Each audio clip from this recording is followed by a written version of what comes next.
सज्जनों, ईश्वर का वर्णन करते हुए श्री रामचरितमानस में आया है, रोम रोम प्रति लागे कोटि कोटि ब्रह्मांड। ईश्वर के एक एक रोम में करोड़ करोड़ ब्रह्मांड हैं और प्रत्येक ब्रह्मांड में एक एक शंकर हैं, क्योंकि अगणित रवि शशि शिव चतुरानन। ईश्वर की इस विराट विभूति में कितने सूर्य, कितने चंद्रमा, कितने ब्रह्मा और कितने शिव हैं। अगणित रवि शशि शिव चतुरानन, बहुगिरि सरित सिंधुमयी कानन। काल कर्म गुण ज्ञान स्वभाव, सो देखा जो सुना न काऊँ। देखी माया सब विधि गाढ़ी, आठ सभी जोड़े कर ठाड़ी। ईश्वर की सृष्टि में अगणित बालक खेलते रहते हैं, कितने ब्रह्मा, कितने शिव रोम रोम में निवास करते हैं, इसकी गणना नहीं की जाती। इसका तात्पर्य है कि शिव की अद्वितीयता अनंत में नहीं, और यहीं विराट के दर्शन का तात्पर्य है। ससीम को देखने पर अहंकार बढ़ता है और असीम पर दृष्टि जाती है, अहंकार नष्ट हो जाता है। व्यक्ति अपनी विद्या को देखेगा तो विद्या का अहंकार बढ़ेगा, अपने धन को देखेगा तो धन का अहंकार बढ़ेगा, और अपनी सत्ता को देखेगा तो सत्ता का अहंकार बढ़ेगा। परंतु अनादिकाल से चली आ रही सृष्टि के अनंत ज्ञान और अनंत सामर्थ्य पर जब उसकी दृष्टि जाएगी तो उसे लगेगा कि अनंत में हमारा यह सीमित अहंकार इतना क्षुद्र है, हम व्यर्थ ही अपने को इतना महत्व दिए बैठे हैं। इस संबंध में गीता में भी तो संकेत आता है, अर्जुन को भगवान ने विराट रूप का दर्शन क्यों कराया। वस्तुतः अर्जुन भगवान के सामने यह संशय प्रकट करने लगा कि अगर युद्ध होगा तो उसके क्या क्या दुष्परिणाम होंगे। अब भगवान को चेतावनी देने लगा कि हम लोग बुद्धिमान होकर इतना भी नहीं सोच रहे हैं। अतएव भगवान ने विराट रूप के दर्शन कराकर मानव संकेत कर दिया कि सृष्टि की चिंता का ठेका तुम ही ने नहीं ले रखा है। यदि सारी सृष्टि की चिंता का भार तुम ही ने ले रखा है तो विराट को देख लो। उस विराट में इसका भी साक्षात्कार करा दिया कि तुमने धनुष बाण पटक दिए और समझ लिया कि ये योद्धा नहीं मरेंगे, लेकिन ये तो सबके सब मारे जा चुके हैं। मेरे द्वारा निर्मित इस सृष्टि की चिंता का भार मुझ पर छोड़ दो। तुम इस विराट का दर्शन करो और उसमें अपनी ससीमता का साक्षात्कार करो। उस विराट में अपनी ससीमता का साक्षात्कार करने का परिणाम यह होगा कि असीम में अहंकार डूब जाएगा। भगवान के भुजा रूपी समुद्र में शंकर जी का धनुष रूपी जहाज डूब गया। इसका क्या तात्पर्य है। शंकर चापू जहाज सागरो रघुवर बाहुबलो। शंकर का धनुष अद्वितीय है। इस प्रकार के अहंकार का आश्रय लेकर लोगों ने यह मान लिया था कि यह तो कभी न टूटने वाली वस्तु है, परंतु जब ईश्वर की भुजा पर उसकी अनंत सामर्थ्य पर दृष्टि जाती है तो ऐसा प्रतीत होने लगता है कि ईश्वर की अनंत सामर्थ्य में सब कुछ ससीम है। यदि सब कुछ ससीम है तो फिर अपने अहम की क्षुद्रता का ज्ञान हो जाएगा, और अहम की क्षुद्रता का भान होने पर फिर क्या करें। या अपने को क्षुद्र मान लें। जैसे अभिमान बुरा है, इसी प्रकार से हीनता की भावना भी तो बुरी है। अगर व्यक्ति अपने आप को अहंकारी बना लेगा तो भी बुरा है, और व्यक्ति में हीनता की वृत्ति आ जाएगी तो भी बुरा है। अतः अपनी सीमा को समझकर अहम का त्याग करें और असीम में अपने अहम को विसर्जित करके स्वयं भी असीम बन जाएं। जब हम प्रारंभ में असीमता का दर्शन करेंगे तो अहम विनष्ट होगा, और अपनी क्षुद्रता को जब ईश्वर में मिला देंगे वह भी असीम हो जाएगी। विनय पत्रिका और रामचरितमानस की रचना करने के पश्चात गोस्वामी जी से पूछा गया कि आपने इन दो ग्रंथों की रचना क्यों की। गोस्वामी जी ने कहा कि ये दोनों ग्रंथ दो मालाएं हैं। यदि आप विनय पत्रिका पढ़ें तो आप देखेंगे कि उसमें गोस्वामी जी ने मुख्यतः अपनी दीनताहीनता का बड़ा मार्मिक वर्णन किया है, और श्री रामचरितमानस में भगवान के गुणों का वर्णन है। रामचरितमानस के रूप में भगवान राम के गुणों की जो माला तुलसीदास जी ने बनाई उसमें वे कहते हैं कि उस माला को सज्जन लोग अपने हृदय में धारण करें। जुगुत वेधि पुनि पोहि रामचरित बरताग, पहिरहि सज्जन विमल उर शोभा अति अनुराग।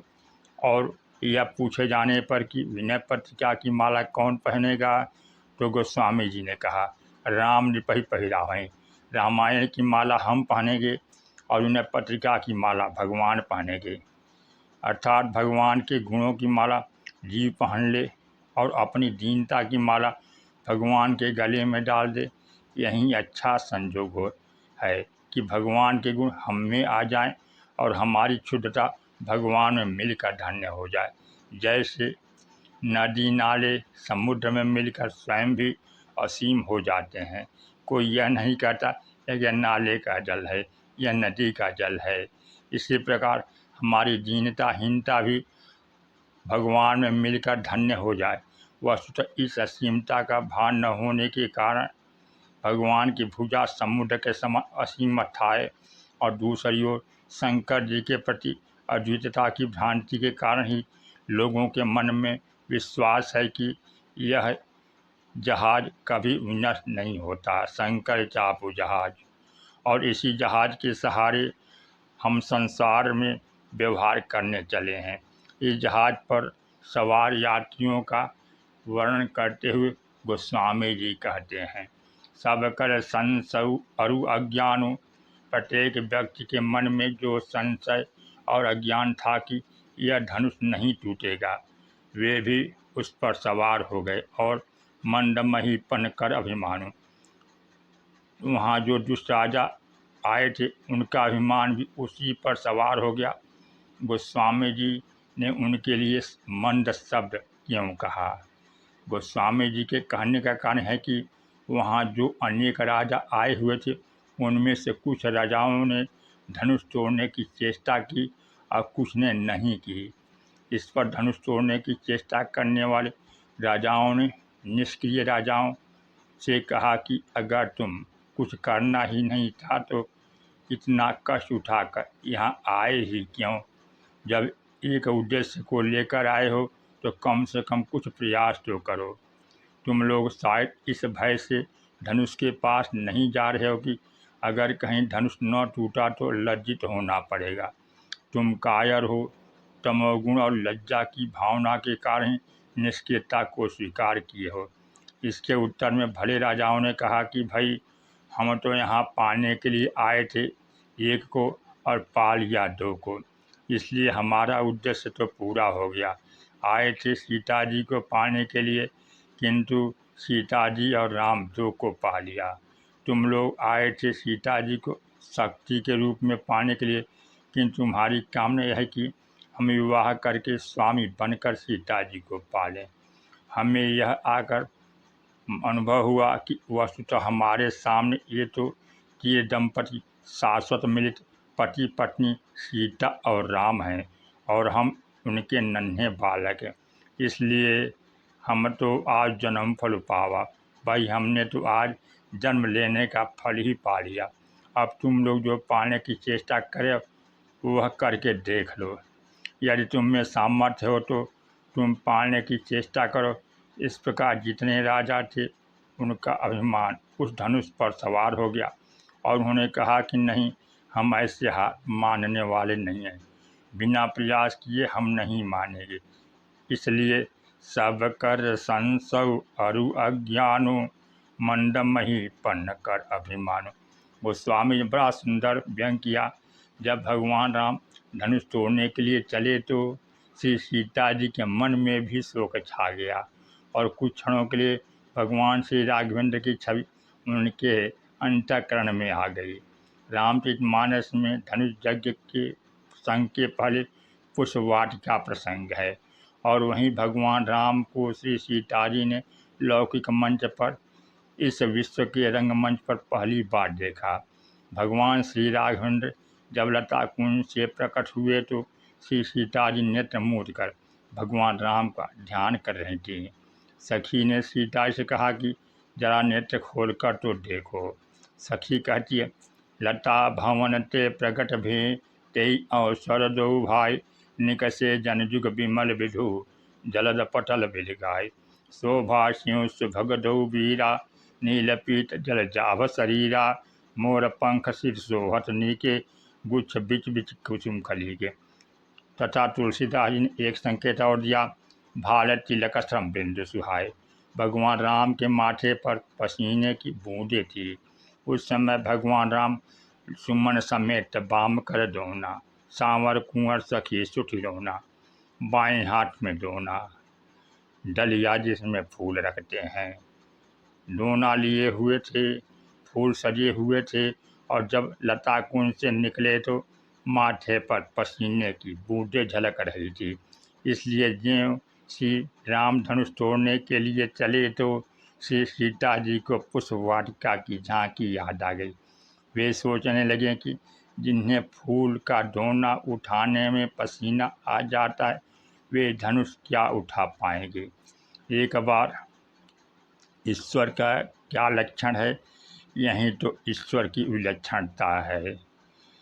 उन्होंने कहा, ईश्वर वह है जो धर्म विरुद्ध आश्रय वाला है, अखिल विरुद्ध धर्माश्रय है, जिसमें परस्पर विरोधी धर्म एक साथ रहते हैं। जनक जी ने तो कहा ही था कि अखिल विरुद्ध धर्माश्रय ब्रह्म ही है। व्यक्ति में एक रहेगा तो दूसरा नहीं रहेगा, परंतु जिसमें सारे विरोधी धर्म एक साथ शास्त्र हैं वहीं साक्षात ईश्वर है। वस्तुतः दोनों प्रसंग में संकेत है कि ईश्वर कोमल है या कठोर, अणु है या महान। उत्तर में कहा गया कि अणु अरियान महतो महियान।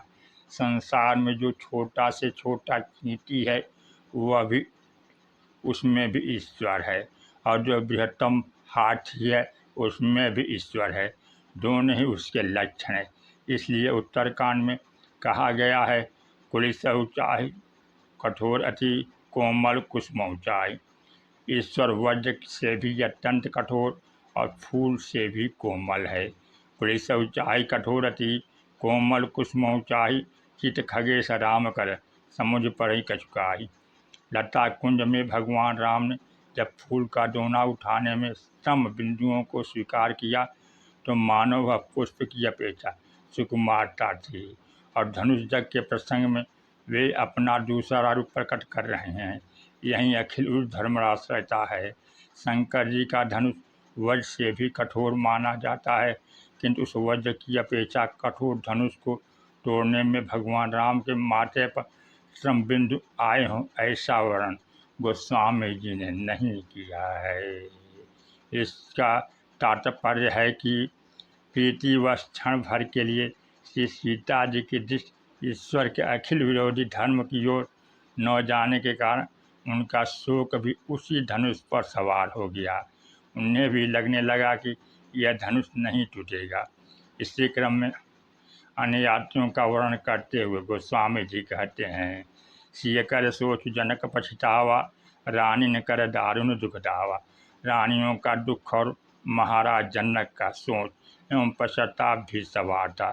श्री सीता जी का संशय, लोगों का मोह और अज्ञान भी सवार था। किंतु भारी भरकम सामान लिए हुए सबसे भारी यात्री एक ही था, और वह है परशुराम जी का गर्व। भृगुपति के गर्भ गरुआए।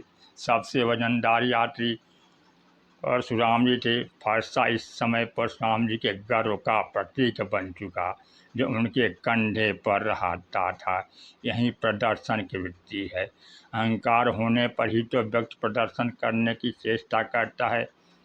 जैसा कि सहस्त्रार्जुन पर परशुराम जी ने दान के परश से प्रहार किया था, इसमें कोई संदेह नहीं कि लोभ को मिटाने का उपाय परशुराम जी ने दान से किया। लोभ के द्वारा संग्रह हुआ, जब दान किया गया तो लोभ क्षीण हो गया, लेकिन परशुराम जी ने भूल कर दी। उन्होंने उस फरसे को कंधे पर रख लिया और उसका निरंतर प्रदर्शन करने लगे। उन्हें इस बात की चिंता होने लगी, लोग मुझे चाहे देखें या ना देखें, किंतु फरसे को जरूर देखें। इसलिए जब वे गोस्वामी जी से वार्तालाप कर रहे थे, इसलिए परशुराम जी लक्ष्मण जी से वार्तालाप कर रहे थे तो उनकी ओर नहीं देख रहे थे। नियम में है कि जब दो व्यक्ति आपस में बातचीत करें तो वे दूसरे की ओर मुख करें। अतः परशुराम जी को भी चाहिए था कि लक्ष्मण जी को देखकर वार्तालाप करते, किंतु वे तो कहीं और देख रहे थे। बोले चितई परशु की ओरा। उन्होंने फरसे की ओर देखा। फरसे को देखने का तात्पर्य कि यदि मैं देखूंगा तो यह लड़का भी फरसे की ओर जरूर देखेगा। इस प्रकार इसे मेरा फरसा दिखाई दे जाएगा, डर जाएगा। किंतु यह सब करने के बावजूद घुमा फिरा कर इतना प्रदर्शन करने पर भी जब लक्ष्मण जी ने नहीं देखा तो परशुराम जी से नहीं रहा गया। उन्होंने सीधे कह दिया, परस बिलोक महीप कुमारा, पहले मेरा फरसा देखो फिर बात करना। इसका तात्पर्य है कि दान के द्वारा लोभ मिटेगा, किंतु प्रत्येक व्यक्ति के समक्ष दान का फरसा उठाकर यदि यह दिखाने की चेष्टा की गई कि मैं दानी हूँ तो मानो वह दान गर्व का प्रतीक बन जाता है। दान का ऐसा प्रदर्शन मत कीजिए। हम सब यही चाहते हैं कि प्रत्येक व्यक्ति यह स्वीकार करे कि हमने कुछ देकर उसके प्रति उपकार किया है। उस समय मानो हमने देकर भी अहंकार ले लिया। प्रश्न यह है कि देने और लेने की सार्थकता कब है? लेने की सार्थकता तब है जब लेने वाले की दीनता दूर हो, और देने की सार्थकता तब है जब व्यक्ति की ममता और अहंकार दूर हो। ऐसा होने पर तो उन दोनों ने सही सही देना और लेना सीखा नहीं। किंतु लेने वाले के मन में लेकर भी दीनता बनी रहे और देने वाले के मन में देकर भी अहंकार बना रहे तो यह बड़ा घाटे का सौदा है। परशुराम से यही भूल हो गई। लक्ष्मण परशुराम और राम परशुराम संवाद की विशेषता है कि यदि आप तुलना करके देखें तो दोनों ने आदि से अंत तक बिल्कुल एक जैसी बात कही है। दोनों में कोई अंतर नहीं है, परंतु लक्ष्मण जी की बात सुनकर परशुराम बिगड़ उठते थे और भगवान राम की बात सुनकर शांत हो जाते थे। इसका कारण भगवान अब उसी बात को ऐसी सील और ऐसी भाषा में कहते कि परशुराम को लगता था कि मेरी राम स्तुति कर रहे हैं, इसलिए वे प्रसन्न हो जाते हैं। बाद में जब उनका भ्रम दूर हो गया और वे भगवान राम को अपना धनुष अर्पित करके जाने लगे तो उनकी प्रशंसा करते हुए उन्होंने उपाधि देकर कहे। गोस्वामी जी ने कहा, जाना राम प्रभाव तब पुलक प्रफुल्लित गात, जोरी पानी बोले बचन हृदय प्रेम समात, विनयशील करुणा गुण सागर, यति वचन रचना चिनागर। आप विनयशील और करुणा के सागर हैं, किंतु अगली उपाधि गोस्वामी जी ने किसने सुनतरी, जय जय जय कही रघुकुल केतु, भृगपति गए बन तप हेतु। इस प्रकार राम जी विनम्रता से निरहंकार होकर के परशुराम जी के अभिमान को तोड़ दिए और सबके संशय को नष्ट किए। बोलिए सियावर रामचंद्र की जय, पवन सुत हनुमान की जय, उमापति महादेव की जय।